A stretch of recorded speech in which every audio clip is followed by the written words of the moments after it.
আমার কাছে অঞ্জনের সাথে আমার একটা হেট আবার ফ্রেন্ডশিপ এইরকম একটা রিলেশনশিপ ছিল।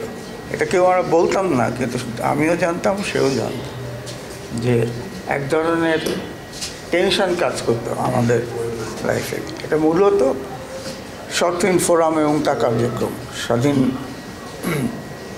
বাংলাদেশের স্বাধীন ধারা চলচ্চিত্রের যে সংগঠন বাংলাদেশ শর্ট ফিল্ম ফোরাম এবং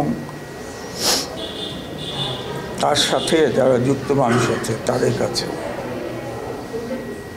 তো একটা জিনিস আমার মনে হয় যে অনেক ব্যাপার অঞ্জন যেভাবে করতে চাইতো সেটা এক অর্থে খুবই ব্যতিক্রমী, মানে ব্যতিক্রমীদের মধ্যে আরও ব্যতিক্রমী, এরকম একটা তার অবস্থান।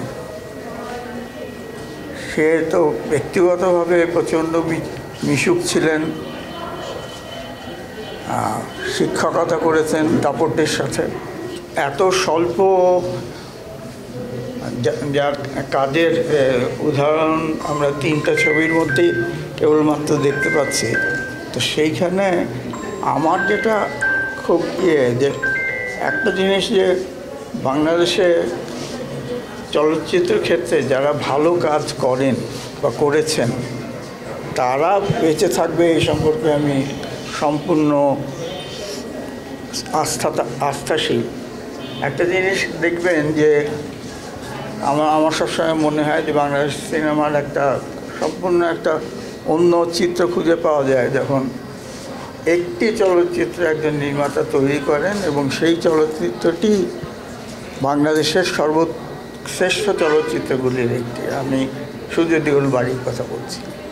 তারপরে আমাদের জহির সাহেব তো স্বাধীনতা যুদ্ধের মধ্যে দিয়ে হারিয়ে গেলেন, কিন্তু আরও 2-1জন আমরা শ্রদ্ধা আলমগীর কবিরের কথা বলতে পারি। এই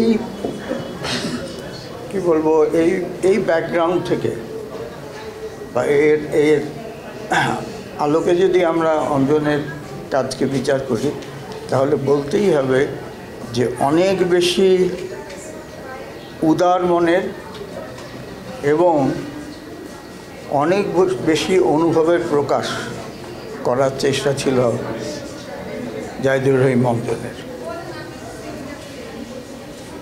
আন্দোলনের মধ্যে যদি আসি তাহলে যেটা আমি বলছিলাম যে দুঃখজনকভাবে আমাদের মধ্যে এক ধরনের টেনশন কাজ করত। এই কোনটাকে আমরা বিকল্পধারা চলচ্চিত্র বলবো বা কেন বলবো, আর কেন এই ছবি বানানো দরকার, এটাতে যেমন আমাদের অনেকের ঐক্য ছিল। আর অসুবিধা যেটা ছিল সেটি হচ্ছে যে অঞ্জন মনে করতেন যে film is an art, obviously সেটা তো হতেই হবে।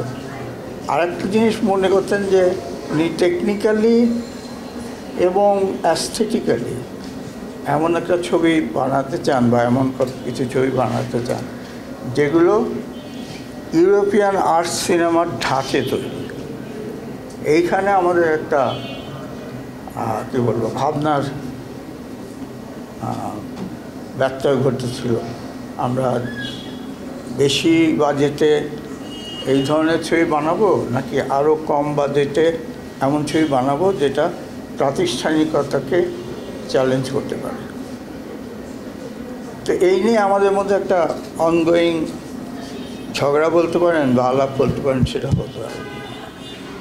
তো তারপরেও বলবো যে জাহিদুর রহিম অঞ্জনের যে ক্ষমতাটা আমাকে নিজেকে সবচেয়ে বেশি ঈর্ষান্বিত করে সেটি হচ্ছে যে কোনো মানুষের সাথে রাস্তায় বসে এক জায়গায় বসে সে শিল্পের আলোচনা করতে পারত।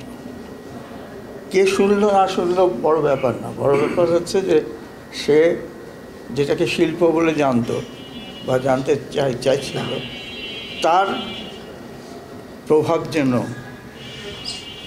আমাদের চলচ্চিত্রগুলোর মধ্যে পড়ে। আরেকটি বিষয় বলে আমি শেষ করব। আমি মেঘমণ্ডল দেখিনি, আজকে যদি দেখার সুযোগ হয় দেখব। আন্তর্জাতিকভাবে হঠাৎ করে একটা টার্ম বেশ ক্রিটিকরা ব্যবহার করছেন, চলচ্চিত্রকে ডিফাইন করার ক্ষেত্রে।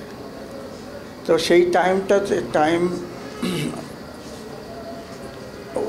সেই ধরনের চলচ্চিত্রকে ওরা বলছেন যে এটা হচ্ছে এমন এক ধরনের চলচ্চিত্র যা সবার পাঠের জন্য খুলে দেওয়া হয়েছে, তার সব কিছু, সব রকমভাবেই তারা এই শিল্পকর্মটাকে অনুভব করতে পারেন, প্র্যাকটিস করতে পারেন এবং একটা সংস্কৃতি জগতে একটা নতুন ধারাকে প্রমোট করতে পারেন। তো এই বিষয়গুলো আমরা অঞ্জনকে সাথী হিসাবে পেয়েছিলাম। এখনও নিশ্চয়ই তার লেখা, তার চলচ্চিত্রের মধ্যে দিয়ে আমরা তার সাহচর্য পাব।